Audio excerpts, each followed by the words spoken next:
Mucho dinero again. I got the picture now. These are certified pedophile gangs.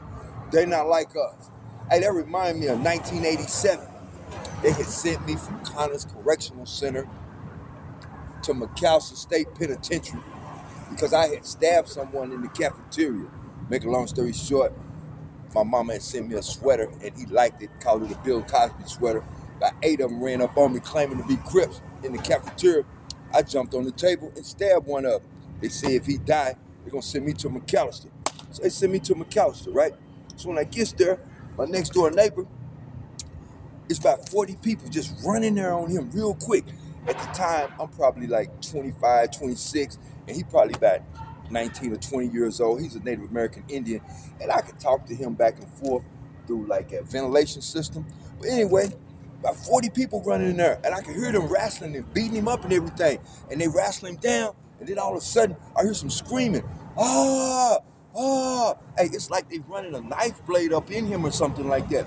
So then, the only thought in my mind is I gotta help my neighbor, but I'm locked in a cell and he's locked in a cell, and I'm thinking to myself, so only thing I can do is I run up there and I start beating on the ventilation system and beating on the door, and I say, hey, leave him alone, leave him alone. What I do that for, about 30 people came to my door.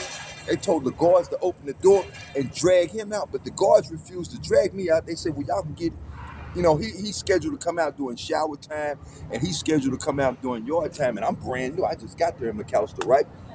So the only thought in my mind is now they're raping him, and they're gonna get me next. So I don't know nobody there. So the only thought in my mind is I look up and I see some sheet metal that's part of the ceiling, and I don't know. I never knew I was this strong. I was able to peel that sheet metal off like it was plastic. And then later on that night, I took a sheet.